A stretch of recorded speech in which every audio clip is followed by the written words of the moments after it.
আগামীকাল একটি বিশেষ তিথি, নাগপঞ্চমী তিথি। এই তিথিতে শ্রী ভগবানের একজন লীলা পরিকর আবির্ভূত হয়েছিলেন। যেমন কিছুদিন আগে, কয়েকটা দিন আগে, কিছুদিন বলুন না, কয়েকটা দিন আগে আষাঢ়ী পূর্ণিমায় ভগবান শ্রীকৃষ্ণ দ্বৈপায়ন বেদব্যাস আবির্ভূত হয়েছিলেন। তিনি জগৎকে জ্ঞান, ভক্তি, কর্ম এবং যোগ, এই চারটি যে বিষয় আছে আধ্যাত্মিকতার, এর সব কিছু বিভিন্ন আঙ্গিকে পরিবেশন করে গেছেন। যেমন তিনি বেদকে বিভক্ত করেছিলেন বলে বেদব্যাস হয়েছেন, পুরাণাদি রচনা করে শ্রী ভগবানের লীলা কথা জগৎকে জানিয়েছেন এবং পুরাণ শ্রেষ্ঠ শ্রীমদ্ ভাগবতম জগতে প্রতিষ্ঠা করে দিয়ে গেছেন, যার মাধ্যমে এই ভয়ঙ্কর কলিতেও মানুষ ভক্তিমুখী হতে পারেন। এটা আমার কথা নয়, এটা স্বয়ং শ্রী ভগবানের কথা। শ্রীকৃষ্ণ বলেছিলেন, তেনয়ং বাংময়ী মূর্তি প্রত্যক্ষা বর্ততে হরে। অর্থাৎ আমার বাক্যরূপ প্রকাশ হল শ্রীমদ্ ভাগবতম। অর্থাৎ শ্রীমদ্ ভাগবতম সাক্ষাৎ শ্রীকৃষ্ণের স্বরূপ। শ্রী রামকৃষ্ণ কথা প্রসঙ্গে বলেছেন, কলিতে শ্রী শ্রী চৈতন্য চরিতামৃত এবং শ্রীমদ্ ভাগবতম পাঠ করা উচিত, কারণ কলিতে ভক্তিযোগ। সুতরাং এটা উল্লেখ করা নিষ্প্রয়োজন যে জগৎকে চরম আধ্যাত্মিকতার দিকে নিয়ে যাওয়ার জন্যে যিনি অবতীর্ণ হয়েছিলেন তিনি কৃষ্ণদ্বৈপায়ন বেদব্যাস। সেরূপ আর একজনের কথা আজ আমরা শ্রবণ করব। একটু আগে স্মরণ করা হয়েছে ভাগবত অন্য আঙ্গিকে। ভাগবত শব্দের অর্থ তো আমরা অনেকবার এই অনুষ্ঠানে আস্বাদন করেছি। সেটি হলো যে ভগবানের লীলা সম্বন্ধীয় কথাই হচ্ছে ভাগবত, আর ভগবানের শ্রীমুখ নিঃসৃত কথা হচ্ছে শ্রীমদ্ ভগবত গীতা। এটা তো আমরা অনেকবারই স্মরণ করেছি। শ্রী রামকৃষ্ণ লীলায় এইরকম এক ব্যক্তি আবির্ভূত হলেন, যিনি শ্রী ভগবানের লীলাকে, বা বলা উচিত শ্রীমুখ নিঃসৃত কথাকে, জগতের কাছে প্রতিষ্ঠিত করে দিয়ে গেছেন। শুধু তাই নয়, সেই প্রতিষ্ঠা নিজের সুনাম অর্জনের জন্য নয়।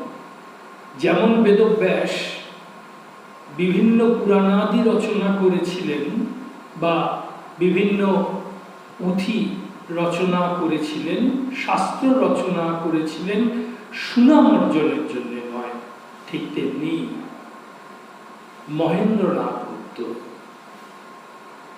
তিনিও জগতের কাছে প্রতিষ্ঠিত ব্যক্তি রূপে আজ সম্মানিত। এমন একটি কর্ম তিনি করে গেছিলেন যে কর্মের ফল যুগ যুগান্তর ধরে মানুষ লাভ করবে। তো আসুন আজ আমরা তাঁরই পূর্ণ আবির্ভাব উপলক্ষে তাঁর এবং শ্রী ভগবান, শ্রী ভগবতী এবং লীলা পার্ষদদের সঙ্গে তার যে মিলন কথা স্মরণ মনন শ্রবণ কীর্তন করার অনুমতি স্বয়ং শ্রী শ্রী মার চরণে প্রার্থনা করি।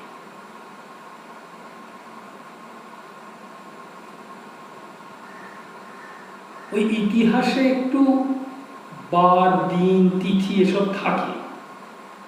এগুলো থাকলে যেন আমাদের মনে হয় ব্যাপারটা অনেক বিশ্বাসযোগ্য। অথচ দেখুন শ্রীমদ্ ভাগবত আস্বাদন করার সময় আমরা কিন্তু একবারও চিন্তা করি না শ্রীকৃষ্ণ ঠিক কবে জন্মেছিলেন, বছরটা কি, তাই না? কিন্তু আধুনিক যুগে এটা অত্যন্ত প্রয়োজন। সেই অনুযায়ী বলতে গেলে 1854 সালের 14ই জুলাই সেদিন ছিল নাগ পঞ্চমী তিথি। এই ক্ষণজন্মা পুরুষ, বলা উচিত শ্রী ভগবানের অন্তরঙ্গ পার্শ্বদ, জগতে আবির্ভূত হয়েছিলেন। তিনি উত্তর কলকাতার শিবনারায়ণ দাস লেনে পিতৃগৃহে জন্মগ্রহণ করেছিলেন। পরবর্তীকালে তার পিতা শ্রীযুক্ত মধুসূদন গুপ্ত খুব কাছেই, ওই বাড়ির খুব কাছেই আরেকটি বাড়ি ক্রয় করে তিনি চলে যান, এবং সেই বাড়িটি আজও বিখ্যাত হয়ে আছে। তার নাম 13/2 গুরুপ্রসাদ চৌধুরী লেন। শুধু তাই নয়, এটি আজ আমরা মঠ বলে জানি। এই বাড়ির পূর্ব নাম ছিল ঠাকুর বাড়ি। এইসব হচ্ছে ঐতিহাসিক কিছু লক্ষণ প্রকাশ, কিন্তু এগুলি দিয়ে কিন্তু আমরা শ্রীল মহেন্দ্রনাথ গুপ্তের আলাপ আস্বাদন করতে পারব না।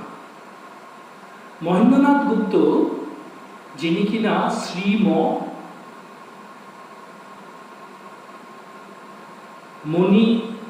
মণিমোহন একজন ভক্ত, এই নামে তার অপ্রমেয় সৃষ্টি, অতুল সৃষ্টি,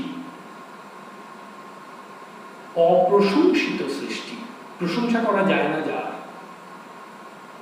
সেই রূপ সৃষ্টি শ্রী রামকৃষ্ণ কথামৃতে পরিচিত হয়ে আছে।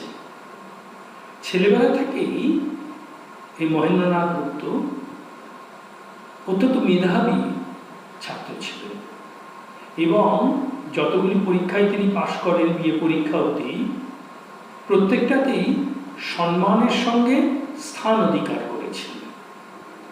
এগুলি তার জীবনী পাঠ করলেই সম্ভব জানা যাবে। কিন্তু এই মহেন্দ্রনাথ গুপ্তের খুব ছোটবেলায় একটি ঘটনা ঘটে। সেই ঘটনাটি তিনি পরবর্তীকালে উল্লেখ করেছেন, এবং শুধু উল্লেখ নয়, এর থেকে তার মানসিক একটি স্থির বিশ্বাসের সৃষ্টি হয়েছিল। তিনি যখন খুব ছোট্ট, তখন তার মা এবং তার মার নাম স্বর্ণময়ী দেবী, তার মা এবং আরো কয়েকজন সঙ্গিনী তার সঙ্গে মাহেশে রথযাত্রা দর্শন করতে গিয়েছিলেন। এই স্বর্ণময়ী দেবী সম্বন্ধে একটা কথা আগে আমরা শুনিনি। তিনি মহেন্দ্রনাথ গুপ্তের জন্মের পরবর্তীকালে এবং তার আগেও তার আত্মীয়দের কাছে কতগুলি কথা বলেছিলেন। যখন গর্ভস্থ শিশু, তখন মাতা তার নানান রকম স্বপ্নের কথা বলতেন, এবং প্রত্যেকটি স্বপ্নই কিন্তু দেব স্বপ্ন। এবং যেদিন মহেন্দ্রনাথ গুপ্ত জন্মাবেন, ঠিক তার আগের দিন তিনি শ্রী শ্রী জগদ্ধাত্রী এবং গৌরীপুত্র গণেশজিকে স্বপ্নে দর্শন করেন। তারপরের দিনই মহেন্দ্রনাথ গুপ্তের জন্ম হয়। তো খুব ছোটবেলাতেই তিনি মাহেশে রথযাত্রায় গিয়েছেন মায়ের সঙ্গে, এবং তখন কিন্তু দক্ষিণেশ্বর প্রতিষ্ঠা হয়ে গেছে। শ্রী রামকৃষ্ণ সেখানে আছেন। এই অবস্থায় তার মা অর্থাৎ স্বর্ণময়ী দেবী এবং তাদের সঙ্গিনীদের ইচ্ছা হলো ফেরার পথে, মাহেশ থেকে ফেরার পথে দক্ষিণেশ্বরের কালী মন্দির দর্শন করে যাবেন। বেশ তাই। এবং জানেন তো, উৎসবের দিন এই সমস্ত তীর্থস্থলে কিন্তু প্রচুর ভিড় হয়। সেখানেও সেদিন খুব ভিড় হয়েছিল। কোনোভাবে ওই শ্রীমন্দিরের সামনে শিশু মহেন্দ্রনাথ তার মায়ের হাত থেকে সরে গিয়েছিলেন এবং আশপাশে তাকিয়ে তিনি সে মাকে দেখতে পাচ্ছে না। এই অবস্থায় ছোট্ট শিশু মহেন্দ্রনাথ কাঁদতে আরম্ভ করলেন। পরবর্তীকালে মহেন্দ্রনাথ বলেছেন, ঠিক সেই সময় মন্দিরের ভেতর থেকে একজন সৌম্য দর্শন ব্রাহ্মণ বেরিয়ে এলেন এবং এসে জিজ্ঞাসা করতে লাগলেন, এটি কার ছেলে গো? এই কথা জিজ্ঞাসা করতে করতে মহেন্দ্রনাথের মাথায় হাত দিয়ে তাকে সান্ত্বনা দিতে লাগলেন। অদ্ভুত ব্যাপার, ছোট্ট শিশু মহেন্দ্রনাথ চুপ করে গিয়েছিল। পরবর্তীকালে তিনি বলেছিলেন, ইনি আর কেউ নন, ইনি স্বয়ং শ্রী রামকৃষ্ণ। কারণ তিনি তখন মা ভবতারিণীর পূজারী। একটি দুর্ঘটনা ঘটল তার ছেলেবেলায়, জানেন। খুব ছোট বয়সে, বছর 4 বয়সে, খুব ছোট বয়সে তিনি নিজের জন্মদাত্রী মাকে হারান এবং সেই সময় অঝোর নয়নে তিনি কাঁদতে কাঁদতে ঘুমিয়ে পড়েছিলেন। ঘুমের মধ্যে স্বপ্নে দেখলেন তার মা বলছে, বাবা, এতদিন আমি তোমাকে রক্ষণাবেক্ষণ করে এসেছি, এরপরেও করবো, কিন্তু তুমি আমাকে দেখতে পাবে না। সত্যি তাই ঘটেছিল তার জীবনে। স্বয়ং জগদ্ধাত্রী, জগন্মাতা, জগদম্বা তাকে রক্ষা করেছিলেন। খুব ছেলেবেলা থেকে এই মহেন্দ্রনাথের আধ্যাত্মিকতা, এই যে ধর্ম শব্দটা আমরা ব্যবহার করি, ধর্ম শব্দটার মধ্যে কিন্তু আমরা এখন অত্যন্ত বিস্তৃত আলোচনায় যাব না। ধর্ম শব্দটা কিন্তু আমাদের কাছে একটু রহস্যময় এবং তার শাস্ত্রীয় ব্যাখ্যাটিও কিন্তু প্রায় অন্য প্রকার, যেটা আমরা মনে করি সেটা নয়। সেই জন্যে আমরা আধ্যাত্মিকতা শব্দটা ব্যবহার করি। আমরা হিন্দু ধর্ম, ইসলাম ধর্ম, খ্রিস্ট ধর্ম এইসব বলে থাকি, কিন্তু প্রকৃতপক্ষে ধর্ম অর্থে সেগুলো বোঝায় না। যা হোক, সেগুলো এই সমস্ত আলোচনা এখন আমরা প্রবেশ করব না। তো আধ্যাত্মিকতার দিকে তার অন্তর শিশুকাল থেকেই প্রবণতাশীল ছিল, অর্থাৎ সে কিন্তু আধ্যাত্মিক ছিলেন। এবং যখন স্কুলে যেতেন, আপনারা যারা উত্তর কলকাতায় বাস করেন, আজও সেই মন্দির আছে, হেয়ার স্কুলে পড়তেন। কলেজ স্ট্রিটের আগে বাঁদিকে একটি শীতলা মন্দির আছে। এখন কলেজ স্ট্রিট মার্কেট যেটা তৈরি হয়েছে ঠিক তার উল্টো দিকে। এখন অবশ্য অনেকটা উঁচু হয়ে গেছে, আগে নিচু ছিল। এই শীতলা মন্দিরের নিয়মিত তিনি কিন্তু প্রণাম করে স্কুলে যেতেন। এইরকম অনেক ঘটনা তার ছেলেবেলায় এই আধ্যাত্মিকতা প্রমাণ দেন। এবং তিনি সংস্কৃত খুব ভালোভাবে শিখেছিলেন এবং বিশেষ বিশেষ কাব্য, রামায়ণ, মহাভারত, কালিদাস, শ্রীমদ্ ভগবদ গীতা বিশেষ করে কিছু কিছু অংশ তিনি প্রায় কণ্ঠস্থ, মুখস্থ করতে পারতেন। শুধু তাই নয়, পরবর্তীকালে এও জানা যায় তিনি বাইবেলের বিশেষ ভক্ত ছিলেন। শুধু তাই নয়, বাইবেল তিনি বিশেষ বিশেষ জায়গা অনর্গল মুখস্থ করতে পারতেন এবং তা ব্যাখ্যাও করতে পারতেন। এটা অনেক পরের ঘটনা, আপনাদের জানালে ভালো লাগবে। যে তখনকার দিনে উত্তর কলকাতায় অনেক পাদ্রী বাসস্থান ছিল, জানেন আপনারা। সেই সময়কার ইতিহাস যদি একটু দেখেন দেখতে পাবেন, তাদেরই মধ্যে কোনো একজন পাদ্রী ভুল করেছিলেন, তিনি বোধহয় খ্রিস্টান। পরবর্তীকালে যখন জানলেন যে তিনি খ্রিস্টান নন, তখন আশ্চর্য হয়ে বলেছিলেন, ইতিপূর্বে আমি অনেক দেশ ঘুরেছি। অর্থাৎ তিনি ইতিপূর্বে ইংল্যান্ড, তারপরে সাউথ আফ্রিকা, হ্যাঁ, সম্ভবত আমেরিকাও গিয়েছিলেন। বলছেন যে অনেক দেশ আমি ঘুরেছি, কিন্তু এইরূপ যে খ্রিস্টান নয় তার মুখ থেকে কোনদিন বাইবেল বা তার ব্যাখ্যা শুনিনি। তোমার খ্রিস্ট ধর্ম গ্রহণ করা উচিত, এরকম কথা তার সম্বন্ধে বলেছে। তো যাই হোক, আমরা তার জীবনের খুঁটিনাটি ঘটনার মধ্যে না প্রবেশ করে আমরা আসুন তিনি জগতে আমাদের জন্য যা রেখে গেছেন এবং তার সাধন জীবন,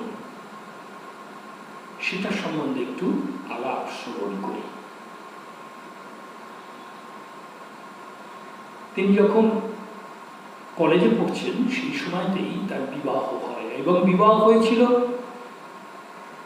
ব্রহ্মানন্দ কেশবচন্দ্র সেনের সম্পর্কে খুড়তুতো ভগ্নী নিকুঞ্জ দেবীর সঙ্গে। এর ফলটা কিন্তু অন্যরকম হয়েছিল। তিনি ইচ্ছে ছিল তার আইন পড়া এবং আরও পড়াশুনো করা, সেগুলি স্থগিত রাখতে হয়েছিল, এবং তিনি কিন্তু সংসারের চাপে চাকরি গ্রহণ করতে হয়েছিল। পরবর্তীকালে তিনি একটি স্কুলের মাস্টার হয়ে যান, মানে হেডমাস্টার মশাই। এইরূপ অনেক ঘটনাই তার জীবনে আছে, এবং পারিবারিক কারণে কিছু অশান্তির সম্মুখীন হতে হয়েছিল। একটা কথার বড় মিল দেখতে পাওয়া যায়, জানেন। যখন শ্রীমদ্ ভাগবতম আমাদের ব্যাসদেব রচনা করেন, তখন তিনি অত্যন্ত মানসিক যন্ত্রণায় ভুগছেন। যন্ত্রণার কারণ অবশ্য অন্য, কিন্তু তিনি মানসিক যন্ত্রণায় ভুগছেন, এবং এই যন্ত্রণার হাত থেকে কিভাবে তিনি রক্ষা পাবেন সে কথা দেবর্ষি নারদ তাকে বলেন, এবং তারপরেই শ্রীমদ্ ভাগবতমের জন্ম বা সৃষ্টি বলা যেতে পারে। এখানেও দেখুন অদ্ভুত মিল। মাস্টারমশাই, অর্থাৎ আমরা যাকে মাস্টারমশাই বলেই জানি, পরবর্তীকালে মাস্টারমশাই বলবো, তিনি একদিন রাত্রি প্রায় 10টা, জানেন, সেই সময় পারিবারিক কারণে গৃহত্যাগ করেন। তিনি বাড়ি থেকে বেরিয়ে যাচ্ছেন, এমন সময় তার স্ত্রী নিকুঞ্জ দেবী কিন্তু তাকে একলা ছাড়লেন না।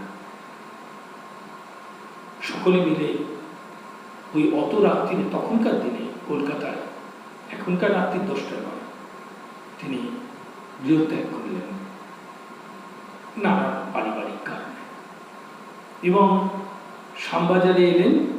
এখন যেখানে আরজিকর হসপিটাল, ওখানে কিছু ঘোড়ার গাড়ি থাকতো, মানে ওটা হচ্ছে ঘোড়ার গাড়ির একটা স্ট্যান্ড ছিল তখনকার দিনে। অবশ্য ইতিপূর্বে তিনি একটি বন্ধুর গৃহ গেলেন আজকে রাতটা আশ্রয়ের জন্যে, কিন্তু সেখানে সেরকম সুবিধা হলো না। আমরা ডিটেলসে যাচ্ছি না, সুবিধা হলো না। তারপরে তিনি ওই স্থানে এলেন, এসে প্রায় 3 গুণ ভাড়া দিয়ে গাড়ি ভাড়া করে বরানগরে তার দিদির বাড়িতে এলেন। তার দিদির বাড়ি হচ্ছে বিখ্যাত ঈশান কবিরাজের বাড়ি। তার মনের মধ্যে এক ভয়ঙ্কর অশান্তি। তখন তার বয়স প্রায় 28 বছর, প্রায় 28 বছর। শরীর আর রাখবেন না। ইতিপূর্বে আরেকটি ঘটনা তার জীবনে ঘটেছে। তিনি ওই যে বললাম আধ্যাত্মিকতার দিকে তার বরাবরই খুব ঝোঁক এবং খুব নরম মনের মানুষ। এই নরম মনের বা কোমল মনের মানুষদের খুব গভীর আবেগ হয়, জানেন তো, এবং তারা অতি সহজেই মানসিক যন্ত্রণার হাতে খুব নিপতিত হন, মানে মানসিক যন্ত্রণার দ্বারা আঘাত পান। মাস্টারমশাই কখনো কাউকে পরিণত বয়সে কোনো কটু কথা বলেছেন এরকম জানা যায়। ব্রহ্মানন্দ কেশবচন্দ্র সেন 1875 সালে শ্রীরামকৃষ্ণকে দর্শন করার পর থেকে শ্রীরামকৃষ্ণের সঙ্গ করতেন এবং তার শ্রীমুখ নিঃসৃত কথাগুলি তিনি কিন্তু নিজের বক্তৃতার মধ্যে প্রয়োগ করতেন। মাস্টারমশাই পরবর্তীকালে বলেছেন, কেশব সেনের বক্তৃতা শুনে আমার যেন কিরম মনে হতো তিনি সাক্ষাৎ দেবতা। পরবর্তীকালে জানতে পারলাম কেশব সেন শ্রীরামকৃষ্ণদেবের কথাগুলি নাম উচ্চারণ না করে পরিবেশন করতেন। এই জন্যেই তার এত ভালো লাগতো। তাহলে দেখুন, সমস্ত ব্যাপারের মধ্যে একটা যোগসূত্র রয়ে গেছে। একদম শিশুকালে শ্রীরামকৃষ্ণের স্পর্শ পাওয়া, শ্রীরামকৃষ্ণের কথাগুলি কেশব সেনের মুখ থেকে শোনা, এবং দুসম্পর্কের এক আত্মীয় নবেন্দ্রনাথ গুপ্তের কাছে তিনি সেটা 1881 সাল, নবেন্দ্রনাথ গুপ্তের কাছে তিনি শ্রীরামকৃষ্ণের সম্বন্ধেও কিছু শুনেছেন। এই সমস্ত ব্যাপারগুলো কিন্তু পূর্ববর্তী জীবনে ঘটেছে, কিন্তু তাকে কিভাবে আগামী জীবনে পরিচালনা করছে সেই রহস্য কিন্তু উদ্ঘাটিত হয়, কিন্তু ঘটেছে। সমস্ত ব্যাপারটার মধ্যে কিরকম যোগসূত্র বা লিঙ্কটা হয়ে রয়েছে দেখুন। যাই হোক, মনের মধ্যে একটা বাসনা উকিয়ে দিয়েছে, এই শরীর আর থাকবো না, এই সংসার অনিত্য, এখানে যন্ত্রণা ছাড়া আর কিছু নেই, এখানে মানুষ মানুষকে বোঝে না, দুঃখ যন্ত্রণাই হচ্ছে মানুষের একমাত্র দেহের উপকরণ, এবং বিদ কথা তার হৃদয় তখন জ্বালা সৃষ্টি করছে। সম্পর্কে এক ভাগ্নি সিদ্ধেশ্বর মজুমদার, যেদিন তিনি গিয়ে পৌঁছেছেন হয়তো 1-2 দিন বাদেই মাস্টারমশাইকে বললেন, অর্থাৎ মহেন্দ্রনাথকে বললেন যে, মামা, এখানে অনেকগুলি ভালো ভালো বাগান আছে, চলো না ঘুরে দেখে আসবে গঙ্গার ধারে। কি আর করা, ভাগ্নের সঙ্গে বেরিয়ে পড়লেন। ঘুরতে ঘুরতে এ বাগান সে বাগান করতে করতে এই সিধু বা সিদ্ধেশ্বর তাকে জানালেন পাশেই রানী রাসমণির বাগান আছে, ভারী সুন্দর বাগান, ওখানে মা কালীরও মন্দির আছে, আর সব থেকে বড় কথা ওখানে একজন সাধু বাস করে। একবার যাবেন নাকি সাধুকে দর্শন করতে?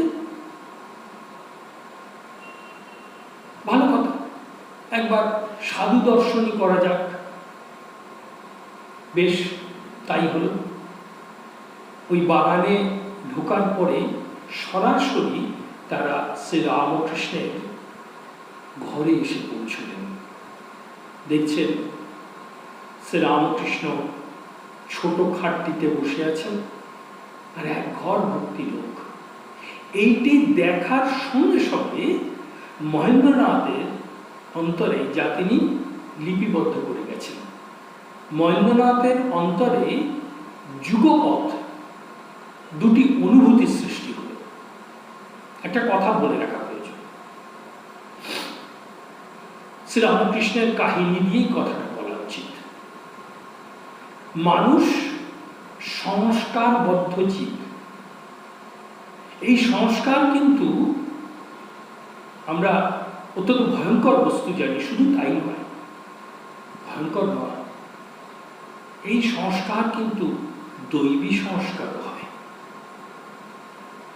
শ্রী রামকৃষ্ণের একটি কাহিনী আমরা শুনলে বুঝতে পারব যে মানুষের সংস্কার তার চরিত্র গঠনের বা চরিত্র গঠনের কত বড় উপাদান। কিরকম সংস্কার দেখুন, একটি লোক রাস্তায় উপুড় হয়ে পড়ে আছে, তো একজন চোর যাচ্ছে, সারা রাত বোধহয় চুরি টুরি কিছু করেছে, কি করতে পারেনি, সে যেতে যেতে ভাবছে ওরে এ বেটাও একটা চোর, ধরা পড়ে বেদম মার খেয়েছে, তারপরে এখন মরে গেছে কি কে জানে, বা অজ্ঞান হয়ে পড়ে আছে, চোরটি চলে গেল।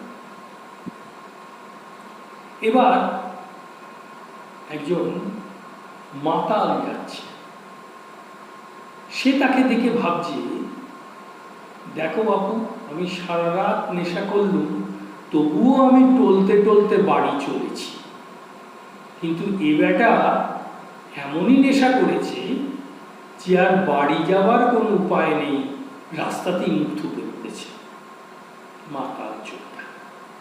এবার একজন ভক্ত আসছে, হরিনাম করতে করতে আসছে, সে সেই লোকটিকে দেখে থমকে দাঁড়িয়ে পড়েছে, বলছে হায় রে, আমার তো এই অবস্থা কখনো হয়নি, এই নিশ্চয়ই হরিনাম করতে করতে ভাবের অত্যুচ্চ অবস্থায় নিজের শরীরটাকে আর ধরে রাখতে না পেরে উপুড় হয়ে পড়ে আছে। শ্রী রামকৃষ্ণের শ্রীমুখ মিশ্রিত কথা। তাহলে বুঝতে পারছেন, আমরা সেই চোখে জগৎকে দেখি। এছাড়া আরো অনেক কাহিনী আছে, যাই হোক আমরা এখন মাস্টারমশাইতেই থাকি। তো মাস্টারমশাই প্রথম দর্শনটি একটি অভূতপূর্ব এবং হৃদয় স্পর্শকারী এবং পরবর্তীকালে তার প্রকৃত পরিচয় বহনকারী। তিনি দেখছেন শ্রী রামকৃষ্ণ বসে আছেন এবং কথা বলছে, সঙ্গে সঙ্গে তার অন্তরে জাগলো এ যেন সুখদেব গঙ্গা তীরে ভাগবত কথা আলাপ করছে। পর মুহূর্তেই তার অন্তরে জাগলো বোধহয় শ্রীক্ষেত্রপুরী ধামে ভগবান শ্রীকৃষ্ণ চৈতন্য মহাপ্রভু রাম স্বরূপাদি, রাম মানে রায় রামানন্দ, স্বরূপ মানে স্বরূপ দামোদর, রাম স্বরূপাদি ভক্ত সঙ্গে হরি গুণ কীর্তন করছে। যুগপৎ দুটি অনুভূতি তার হৃদয় জাগল। আমরা আগেই কাহিনীটা শুনেছি, মিলিয়ে দেখুন, তার থেকেই কিন্তু আমাদের মাস্টারমশাই প্রকৃত পরিচয়টা পেয়ে যাবেন। এর বহুদিন পরের ঘটনা, জানেন, বেশ কিছুদিন পরের ঘটনা। শ্রী রামকৃষ্ণের নিত্য সঙ্গ তিনি করছেন। শ্রী রামকৃষ্ণের সঙ্গ করার সময় একদিন ঠাকুর তাকে বললেন, আমি তো তোমাকে আগেই বলেছি তোমার ঘর, তুমি আগে কি ছিলে, পরে কি হবে, এখন তোমার কি কাজ, এসব আমি জানি। একবার ইচ্ছে হয়েছিল শ্রী চৈতন্যের নগর সংকীর্তন দেখব, তো খালি চোখে দেখলাম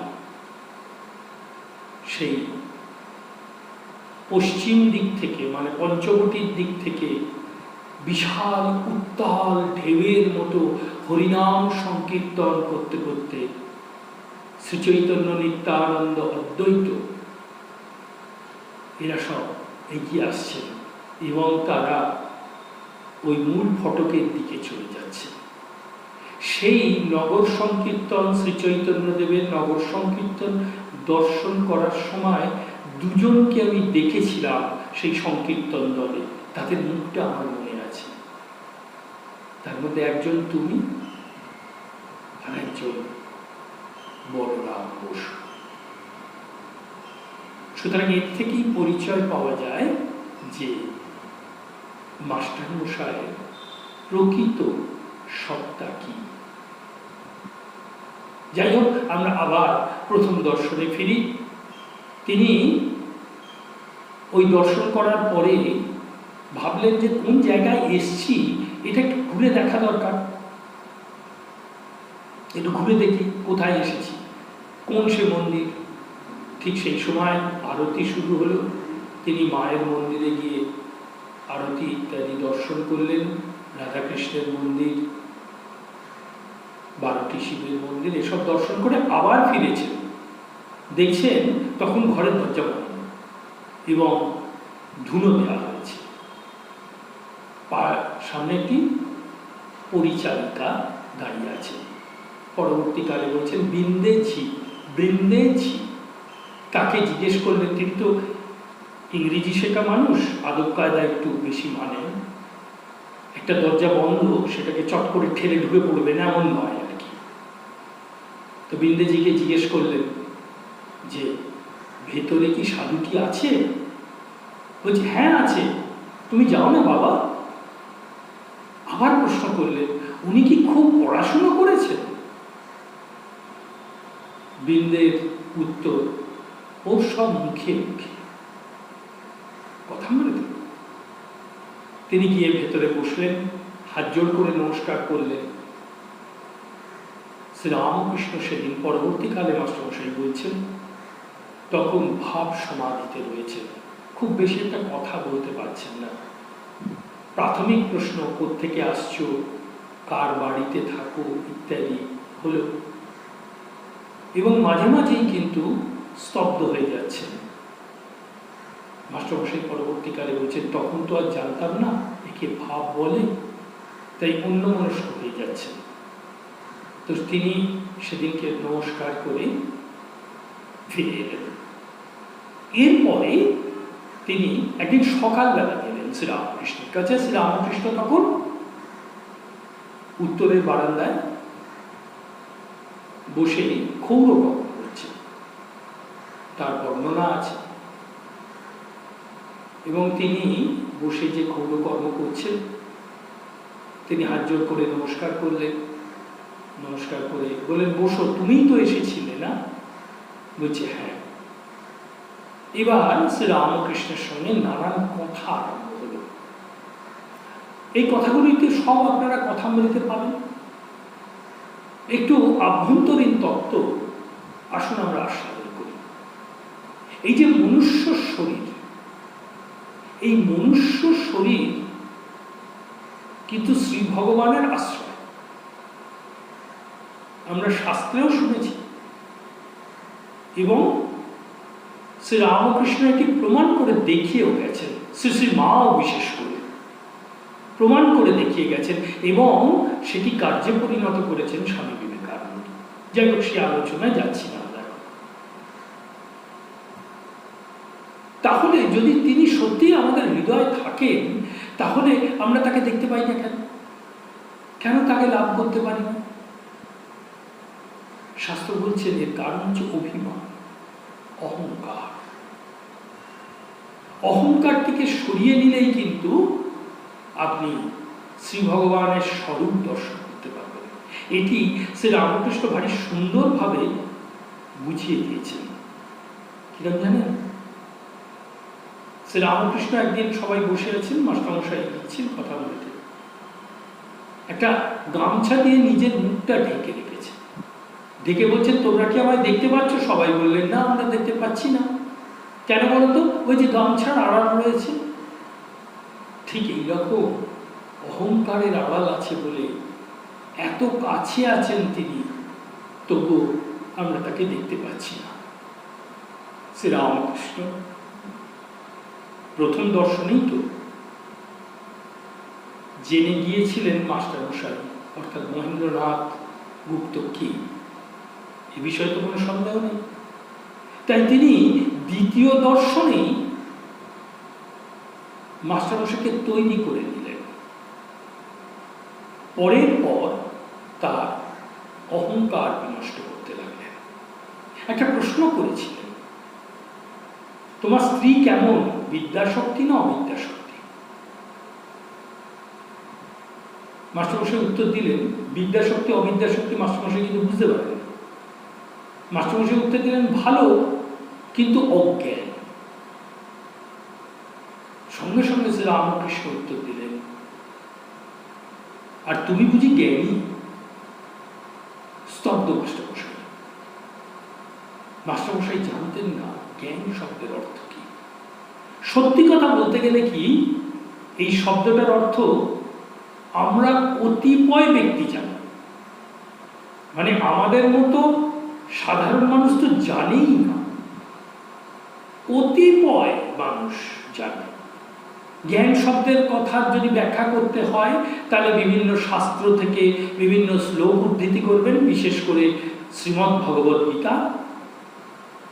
কিন্তু তাতে কি এখনো আমাদের অন্তরে এর ভাব বা এর অর্থ প্রবিষ্ট হবে?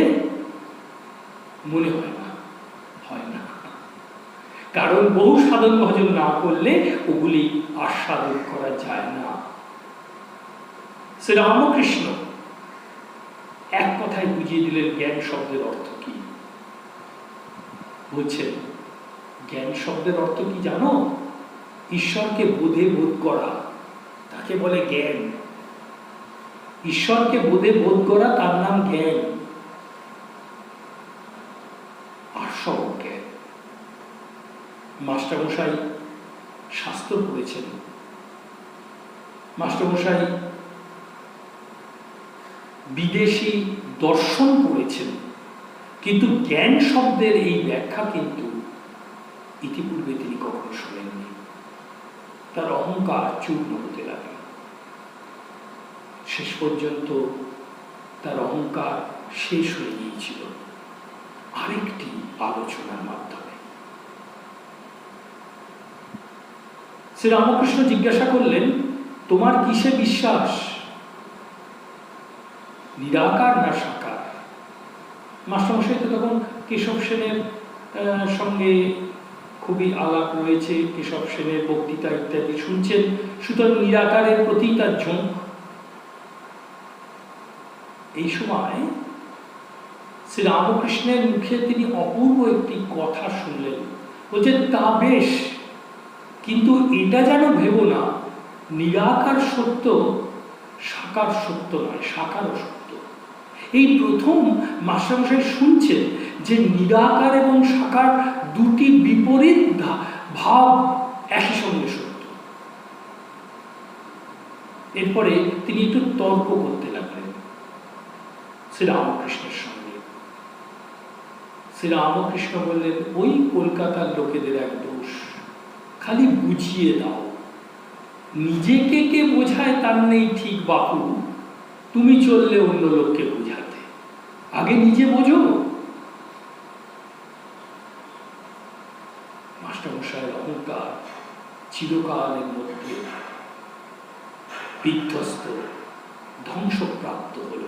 এরপর থেকে আর তিনি কখনো শ্রী রামকৃষ্ণের সঙ্গে তর্ক করেন। চতুর্থ দর্শনে একটি ভারী সুন্দর ঘটনা আছে জানেন।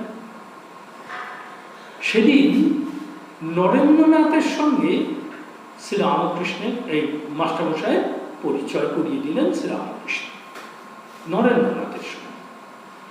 নরেন্দ্রনাথ হচ্ছেন পুরুষ সিংহ, যাকে বলা হয় প্রজ্বলিত অগ্নিশিখা। আর মাস্টারমশাই তিনি বিনয়ের প্রতিনিধি। তো আমাদের শ্রী রামকৃষ্ণ চাইতেন তারা দুজনের মধ্যে একটু আলাপ করুক, কিন্তু সেদিন সেরকম আলাপ কিছু হয়নি। যাই হোক, সেদিনের বৈঠক শেষ হয়ে গেল। মাস্টারমশাই সেদিন কয়েকটি গান হয়েছিল, শ্রী রামকৃষ্ণ গেয়েছিলেন এবং স্বামীজি অর্থাৎ নরেন্দ্রনাথও গিয়েছিলেন। পরবর্তীকালে মাস্টারমশাই একটি অদ্ভুত সুন্দর কথা বলতেন। পরিণত বয়স তখন মাস্টারমশাই। তাকে একজন জিজ্ঞাসা করেছিল, আচ্ছা আপনি এই ভক্তিমূলক সঙ্গীত শোনেন না কেন? বলে কি জানো, আমার গানটা না নষ্ট হয়ে গেছে। আমি ঠাকুরের মুখে গান শুনেছি, আর শুনেছি স্বামীজির মুখে, তারপরে কারোর গান আর আবার ভালো লাগে না। সে তো অনেক পরের কথা।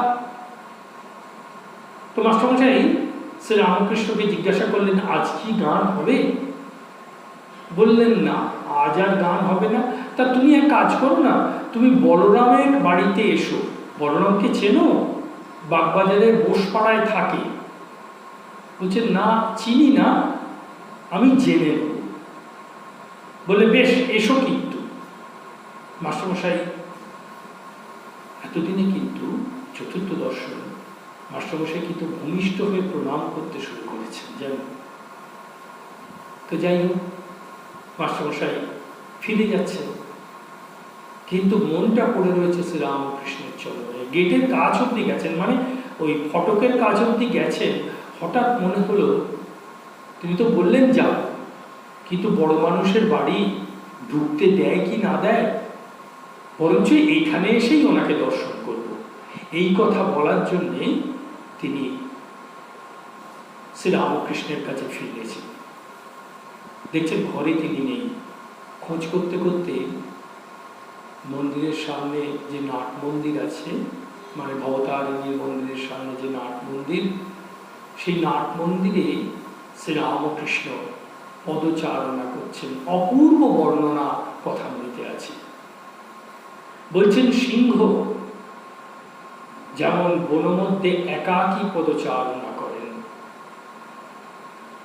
সেইরূপ শ্রী রামকৃষ্ণ গম্ভীর, আত্মস্থ, অনপেক্ষ হয়ে পদচারণা করছেন। তিনি গিয়ে কোনো কথা বলেননি, পাশে দাঁড়িয়েছে। শ্রী রামকৃষ্ণ মুখ তুলে বলছে, আবার ফিরলে যে? মাস্টারমশাই বললেন, দেখুন, আমি ভাবছি যে বলরামবাবু বড় মানুষ, সেখানে দারোয়ান টারোয়ান থাকতে পারে, সেখানে যদি ঢুকতে না দেয়, আমি বরঞ্চ এখানে এসেই আপনার কাছে আপনাকে দর্শন করব। শ্রী রামকৃষ্ণ হেসে বললেন, তা কেন? তুমি সেখানে আমার নাম করো, তাহলে কেউ না কেউ এসে তোমাকে আমার কাছে নিয়ে যাবে। কথাটি বোধহয় খুব সাধারণভাবে লিখিত আছে, এর অন্তর্নিহিত অর্থ কিন্তু অনন্ত গভীর। শ্রী ভগবানের শ্রীমুখ নিঃসৃত কথা, তুমি আমার নাম করো। যে ভগবানের নাম করে তার ঠিক গুরু লাভ হয়, এবং সেই গুরু ঘটক রূপে শ্রী রামকৃষ্ণ ভাষায় পরমাত্মার সঙ্গে তাকে মিলিত করে দেয়। তুমি আমার নাম করো, তাহলে কেউ না কেউ এসে তোমাকে আমার কাছে নিয়ে যাবে। এরপর থেকে তো আর কি বলার কথা। মাস্টারমশাই তার মন, প্রাণ এবং নিজেকে সম্পূর্ণরূপে শ্রী রামকৃষ্ণের শ্রীপাদপদ্মে সমর্পণ করে দিয়েছিলেন। 1883 সালে পুরো ডিসেম্বর মাসটা শ্রী রামকৃষ্ণ তাকে নিজের কাছে রেখে সাধন করিয়েছিলেন। এই যেন গুরু কৃপায়, গুরুর সান্নিধ্যে থেকে গুরুর শক্তি শিষ্যের মধ্যে জাগরিত করে দেওয়া। আরেকটি ব্যাপার, শ্রী রামকৃষ্ণের একই প্রশ্ন 3 বার, কিভাবে তিনি তার আশ্রিত জনের মধ্যে অনুভূতি ধীরে ধীরে উদ্দীপ্ত করছেন। 1882 সালে ওই দ্বিতীয় দর্শন, তৃতীয় দর্শনে মাস্টারমশাইকে শ্রী রামকৃষ্ণ জিজ্ঞাসা করলেন, তোমার আমাকে কিরূপ বোধ হয়? মাস্টারমশাই বললেন, না, তার আগে আর একটা কথাও জিজ্ঞাসা করেছিলেন শ্রী রামকৃষ্ণ, আমার কোয়ানা জ্ঞান ভক্তি হয়েছে, মাস্টারমশাই বললেন, আমি আনা পয়সা বুঝি না, তবে এইরূপ জ্ঞান ভক্তি ইতিপূর্বে আমি কখনো দেখি নাই। মাস্টারমশাই এই কথা বললেন, শ্রীরামকৃষ্ণ হাসলেন। পরবর্তীকালে 1883-তে একই প্রশ্ন করলেন, মাস্টারমশাই উত্তর দিচ্ছেন, বিধাতা সকলকে কলে ফেলে তৈয়ার করেন, আপনাকে নিজ হাতে তৈয়ার করেছেন। একই প্রশ্ন 1885, আমাকে তোমার কিরূপ বোধ হয়? উত্তরণটি দেখুন। শ্রীরামকৃষ্ণ প্রশ্ন করার সঙ্গে সঙ্গে নির্দ্বিধায় উত্তর দিলেন, যীশুখ্রিস্ট, ভগবান শ্রী চৈতন্য এবং আপনি এক, এটাই আমার বোধ হয়। শ্রীরামকৃষ্ণ তার পিঠটা চাপড়ে দিয়ে বললেন, ঠিক ঠিক ঠিক। অর্থাৎ কত ধীরে ধীরে তার সত্তার জাগরণ ঘটছে। সত্তাটা তো রয়েছে, কিন্তু সেটিকে জাগরিত করে দিচ্ছেন শ্রীরামকৃষ্ণদেব। একবারের ঘটনা, পরবর্তীকালে শ্রীরামকৃষ্ণদেবের এক ত্যাগী সন্তান, পরবর্তীকালে ত্যাগী সন্তান হবেন, তিনি শ্রীরামকৃষ্ণদেবের কথাগুলি লিখে রাখছিলেন। শ্রীরামকৃষ্ণদেব বললেন যে, কি করিস? বলছে, না, আপনার কথাগুলো লিখে রাখছি। বলে, ও তোর কাজ নয়, ওর জন্য আলাদা লোক আছে। ব্যাসদেবকে নির্দেশ দিয়েছিলেন ভগবান ভাগবত রচনা করার জন্য। অর্থাৎ ব্যাসদেব ছিলেন আধিকারিক পুরুষ, ব্যাসদেব ছিলেন নির্দিষ্ট পুরুষ। ঠিক সেইরূপ মাস্টারমশাই ছিলেন শ্রীরামকৃষ্ণের নির্দিষ্ট, আনিত নির্দিষ্ট পুরুষ, যিনি তার কথাগুলি পরবর্তীকালে জগতের কাছে জানিয়ে যাবেন। শ্রীরামকৃষ্ণের এই কথাগুলি তিনি তার ডায়েরিতে নোট করে রাখতেন। খুব ছোটবেলা থেকেই ডায়েরি লেখার একটা অভ্যাস ছিল তার। কিন্তু এই ডায়েরি দেখে সাধারণে কিচ্ছু বুঝতে পারবে না, কারণ এইগুলি লেখা আছে একদম, যাকে আমরা ইংরেজিতে শর্ট হ্যান্ডে বলি, বা বলা হয় একবার ইঙ্গিতপূর্ণভাবে লেখা আছে, কোনো ডিটেলস বা বিস্তৃতভাবে লেখা নেই। আমরা যেটা কথামৃত রূপে পাচ্ছি, এগুলো এত বিস্তৃত লেখা নেই সেখানে। তো যাই হোক, এই ডায়েরি তিনি বিভিন্ন জায়গায় পড়াতেন। যখন তিনি শ্রীরামকৃষ্ণকে দর্শন করেন, তখন তিনি শ্যামবাজার বিদ্যাসাগর স্কুলের প্রধান শিক্ষক, পরবর্তীকালে অন্যান্য স্কুল কলেজেও পড়িয়েছেন। এবং যখনই সময় পেতেন, এই ডায়েরিটা তিনি খুলে পড়তেন না, ধ্যান করতেন। 1897 সালে তিনি এই ডায়েরি থেকে কিছু কথা ইংরেজিতে লিফলেট আকারে লেখেন এবং মাফ করবেন, এটা হচ্ছে 1888 সালে লিফলেট আকারে লেখেন। এই লিফলেট নরেন্দ্রনাথের হাতে গিয়ে পৌঁছলেন। তখন তিনি আটপুরে আছেন। নরেন্দ্রনাথ লিখলেন, "Thanks 1 lakh, Master. You have hit Ramakrishna in the right point. Few, alas, few cannot understand him." Master, তোমাকে লক্ষ লক্ষ ধন্যবাদ। শ্রীরামকৃষ্ণকে তুমি সঠিকভাবে জেনেছ এবং প্রকাশ করেছ। বেশিরভাগই তাকে জানতেই পারে না। এই স্বামীজি পরবর্তীকালে আরেকটি কথা লিখেছিলেন, জানেন, অনেকদিন বাদে রামচন্দ্র দত্তের অনুরোধে, বিশেষ করে তিনি বাংলায় কথামৃত রচনা করতে শুরু করেন এবং 1910 সালের মধ্যে 4টি খণ্ড তিনি বের করেন।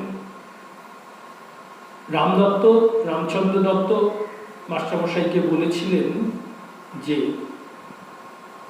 তুমি ইংরেজিতে কেন, বাংলায় লেখো না কেন? ঠাকুর তো বাংলাতেই বলেছিলেন, আর সাধারণ লোক বাংলাটাই বুঝবে। এই মাস্টারমশাই শুরু করলেন কথামৃত বাংলায় লেখা। একটা কথা যেটা স্বামীজি পরবর্তীকালে বলছেন, master, Plato's dialogue, Socratic dialogues are Plato all over, but you are completely hidden. Socratic dialogue, সক্রেটিসের ছাত্র ছিলেন প্লেটো সক্রেটিসের কথাগুলোই নাম না করে প্রচার করেছিলেন, সেই জন্য বলছেন প্লেটো অল ওভার। মাস্টারমশাই কিন্তু কথামৃত রচনা করতে গিয়ে কখনো প্রথম পুরুষ ব্যবহার করেননি, আমি শব্দটা ব্যবহার করেননি, সবসময় তৃতীয় পুরুষ ব্যবহার করে গেছেন। হ্যাঁ, সেই জন্যই তিনি কমপ্লিটলি হিডেন, অর্থাৎ নিজেকে লুক্কায়িত রেখেছেন। জগতের কাছে এমন একটি সম্পদ দিয়ে গেছেন যা কিনা যুগ যুগান্তর ধরে জীবের অন্তরের অন্ধকার চিরকালের জন্য সরিয়ে দেবে। কিন্তু একটা ঘটনার কথা না বললে মাস্টার মশাইকেই বলা হয় না। শ্রী মা একবার দর্শন করেছিলেন, মানে স্বপ্নাদিষ্ট হয়েছিলেন। শ্রী রামকৃষ্ণ নির্দেশ দিচ্ছেন, তুমি মাস্টারকে মন্ত্র দাও।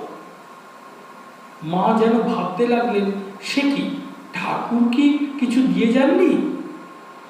পরে মনে উঠল, হয়তো বা দিয়ে গেছেন, সেটাকে পূর্ণ করতে হবে আমাকে।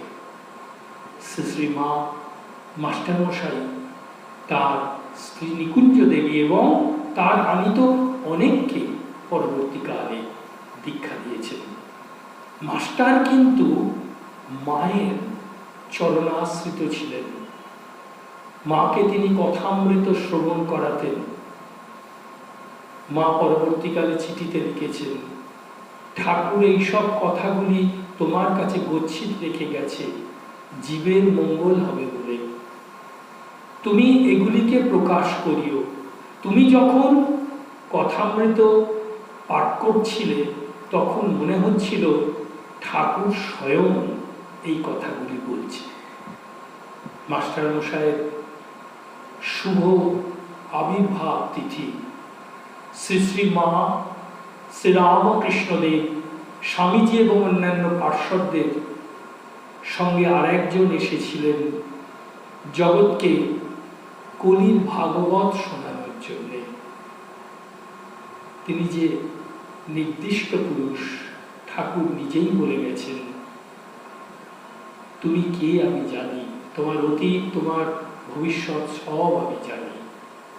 হয়তোবা শ্রী চৈতন্য লীলায় তিনি শ্রী চৈতন্য দেবের লীলা কথা প্রথম জগৎকে জানিয়েছিলেন, আর শ্রীরামকৃষ্ণ লীলায় তিনি আমাদেরকে কথামৃত দান করে চিরকালের জন্য ঋণী করে গেছেন। জয় মা, জয় ঠাকুর, জয় স্বামীজি মহারাজ, জয় মাস্টার মশাই।